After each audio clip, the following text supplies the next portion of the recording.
It's me, Keisha, and I'm here with season 7, episode 1 of Love and Hip Hop Miami.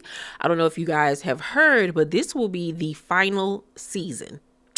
Yes, it was announced last week prior to the season premiere that this will be the last season of Love and Hip Hop Miami, unfortunately.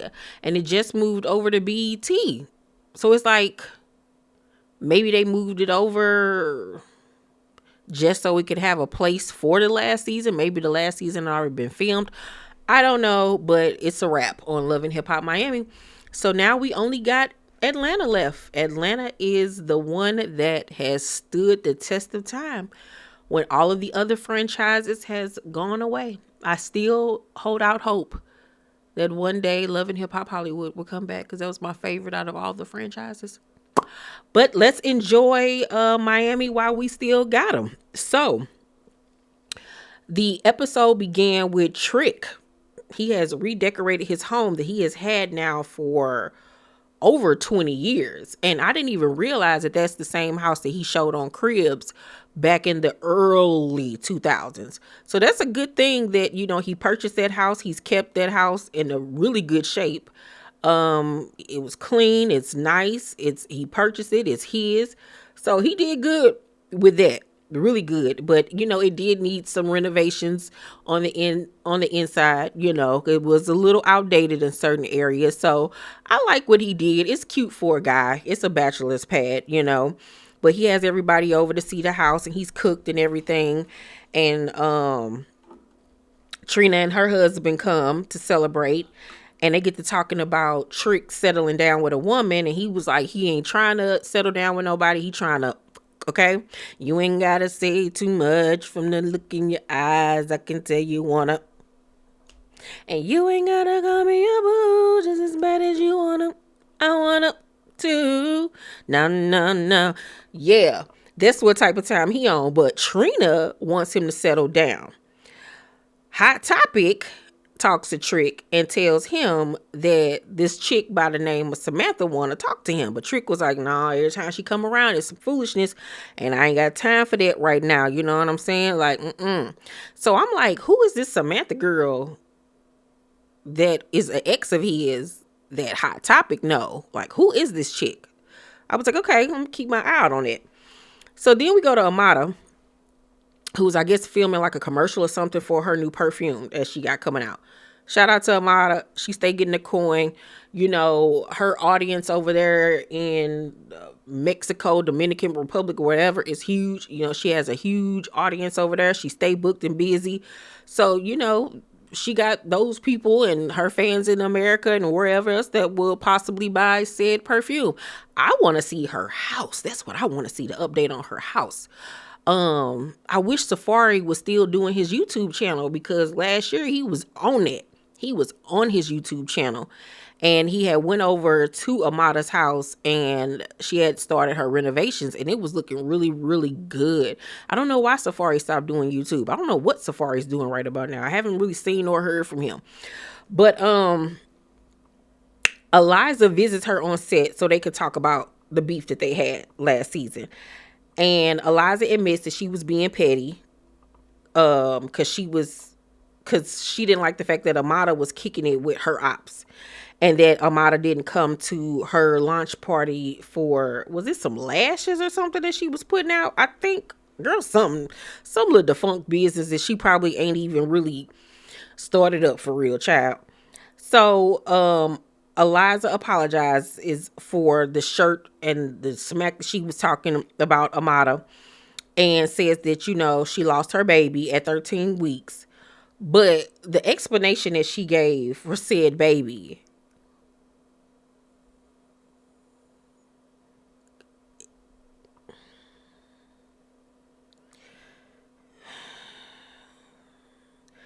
so she said she lost the baby because she stood up on a chair to like fix a curtain rod, something. But regardless, she stood up in a chair.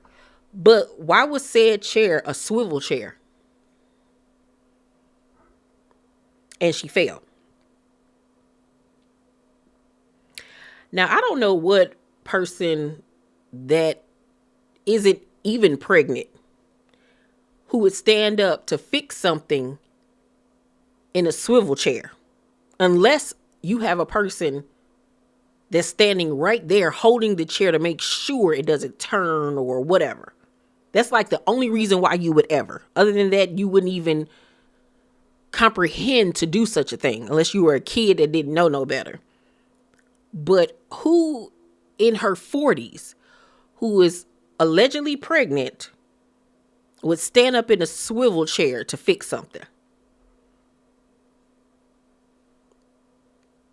That's all I'm going to say.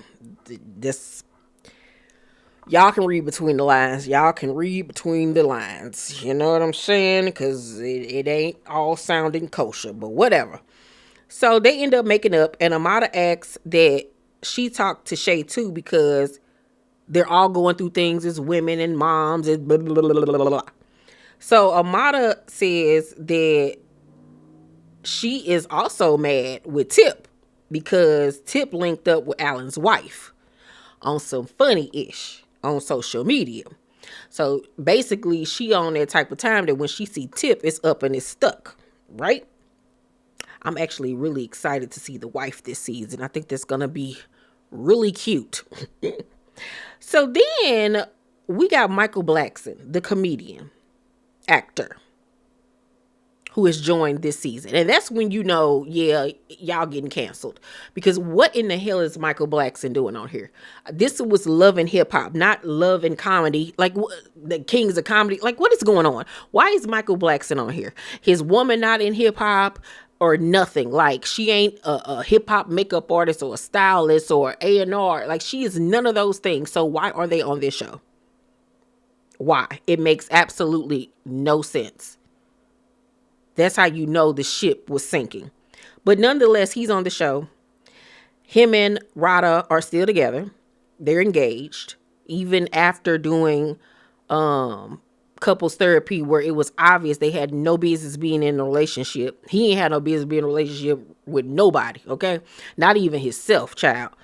But she's pregnant with their first child together. She already has an older or some older children. He has some older kids. And they're leaving LA for Miami. And their agreement after couples therapy was that he could continue to have one side chick a month.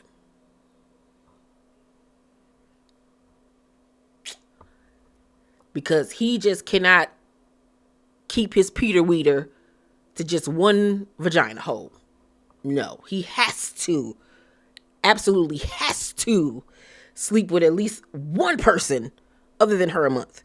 Because if he doesn't, he is going to, like, he just can't live. It's like water. He needs it to survive. Like, oh my God, if it doesn't happen, like, what am I going to do? You know?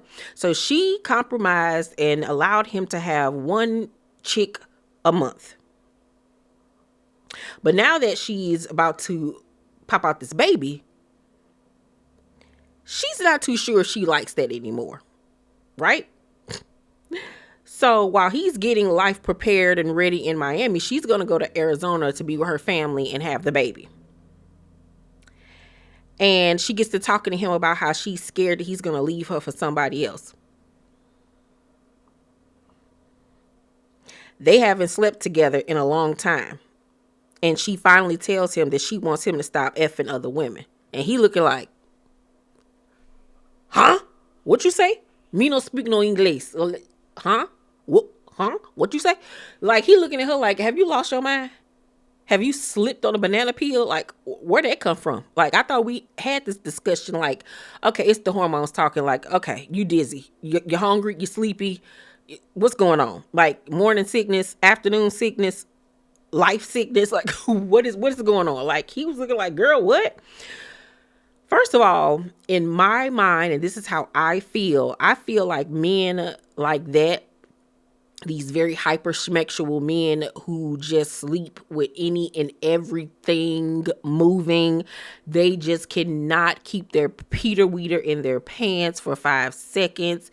These men, they just go from one woman to the next woman to the next woman and just sleeping around, having schmecks with multiple women. getting 4, 5 women pregnant at the same time. It's just, I feel like men like that have suffered from some kind of trauma in their life that they're trying to cover up with schmecks and proving their manhood by knocking down all of these different women. I really truly be feeling like that be their problem. I don't know if these men have been assaulted as a child. I don't know if they are suppressing their sexuality. But I feel like it's something wrong with you when you're behaving in that manner. Yes, I do believe that certain people can probably have sex addictions, but for the most part, I think it's something be wrong with these people. Because why can't you sleep with one person? Why is it so hard for you to just sleep with one person at a time? It's okay. Like, what? You love her so much that you want to marry her and she's having your kid, but you don't love her enough to only be with her and sleep with her. But that's part of Rada's fault as well, because she set the standard for their relationship from the beginning with letting him sleep with other women. And I think they probably did threesomes and stuff like that. Don't quote me. So, bless me, Jesus. She set the tone for what she would accept. And now she's stuck because she's in love and she wants him to be this family man. And that's not going to happen. It's not going to happen, sis. You can't go back and rewind time. So Tip has a party for this short film that she's done. She got a man. She got some man that she's seeing, child.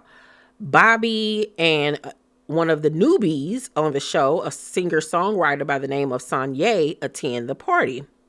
She's a really cute girl, like her little short crop haircut. She's written for a lot of different artists, but now she's trying to, get her own artistry out there. So she's going to perform that night. So, no, is it that night or another night? I think it's another night. My bad. So Joy is there and she sees Bobby and a new girl, and she tells Bobby that her condo fell through and that she's basically homeless. And he was like, well, technically you're not, because you and that man is still married. So technically that house is still yours too, because you're his wife and your name is on that house. So she was like, I don't want to go back there. Da, da, da, da. I'm like, girl, fuck that. You need a place to stay. You better take your ass on over there.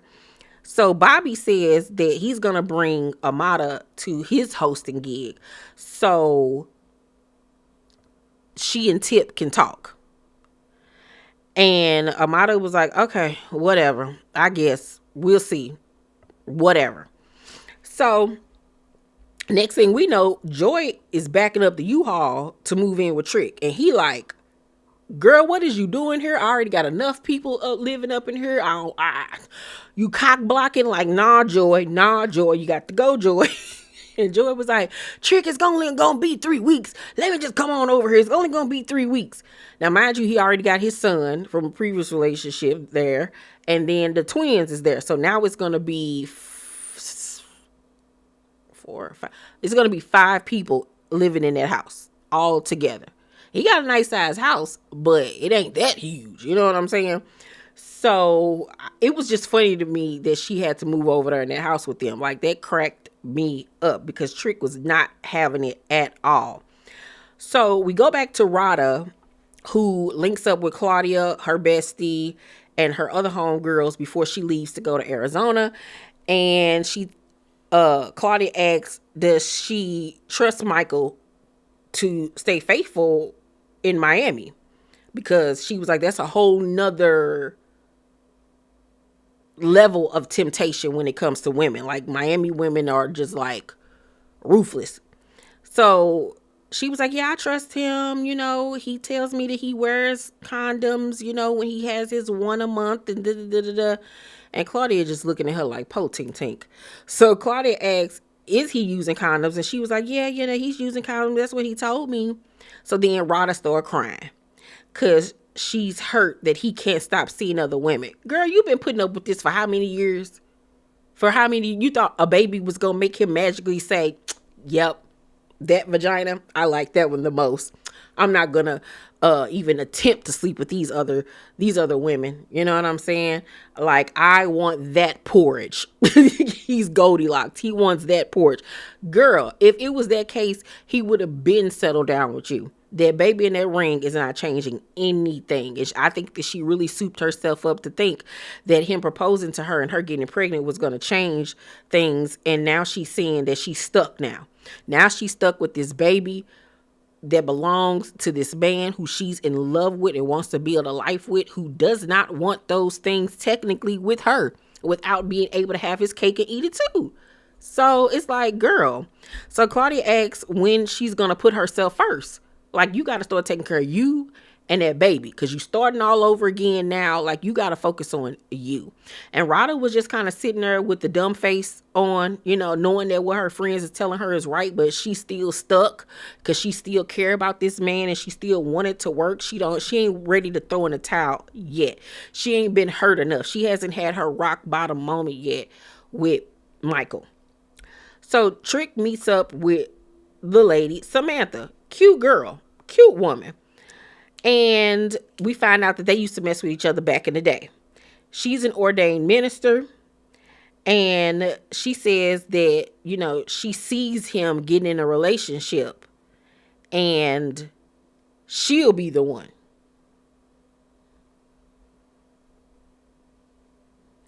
And I said, oh, that's what you saw? That's what you prophesied, and that's what God showed you? Oh, okay. So Samantha was like, you remember telling me it should have been me? And I was like, we reminiscing? I remember when we had it all. Yeah, you and I. Let's make a time tonight. Feeling is oh so right. Reminisce on the love we had. Make the time tonight. Like, she all on some Mary J. Blige reminisce type time. And it's like, girl, how old are we? This man literally is hanging on by a limb. What about Trick do you want so bad? His stomach bigger than yours. Tip walking around here looking like he pregnant. Him and Rada both look like they do. Okay? Like, ma'am, absolutely not. So then we find out that she's Joy's sister, her older sister, who was dating Trick back in the day. And she says that he betrayed her by messing with her little sister, Joy. So apparently back in the day when she was messing around with Trick, back then, he was out in the streets, he was outside, he was a D-boy, all of these types of things. And she says that Joy was telling her, don't mess with Trick. He ain't this, he ain't that. Meanwhile, the whole time, she was effing him on the low and then ended up marrying him. Now, if that's true, Joy, you ain't shit. If that is true, Joy, you ain't about shit. And that's why you going through everything that you going through right now with his ass, because you got him the wrong way. And that's why you can't fucking get rid of him. That would make sense. That would make total sense of why they're in the predicament that they're in. And why is you going in behind your sister messing with somebody that she was messing with? Right? Like, I understand we young or whatever, when we young, we do some little stupid stuff like that, end up dibbling, dabbling with somebody that, your friend or your sister, cousin used to mess around with if it wasn't nothing serious or whatever. We all had these incidents or whatever. But at the end of the day, she ended up marrying this man. So y'all was kids then. If she did do it, it was fucked up. You know what I'm saying? But y'all was kids. She's married this man. They still married all these years, even though it's just literally on paper at this point. But when they were in the marriage, it still negates anything that you're talking about. Like, girl, let it go. Let it go, Elsa. So Trick was like, you never told me who your sister was. And then Trick was like, if you want to tell your sister I forgive her and I love her, I can understand it. And I was like, she should have been did that. She should have been did that a long time ago. A long long time ago. Especially if you a woman of God, you know what I'm saying? Like, then you know that everything is how it should be. It was already written. You know what I'm saying? And Trick ain't no damn prize, girl. He ain't no goddamn prize. Have you seen Trick? Like, girl, what? Huh? And it's crazy that even today she's still going after him and still want him. For what reason? I don't know. Trick Daddy walk around here looking like a leather baseball glove that's been out in the sun way too long. Okay? Like, simmer down. So this whole situation is going to be very, very, very, very interesting how it all unfolds. I'm looking forward to it.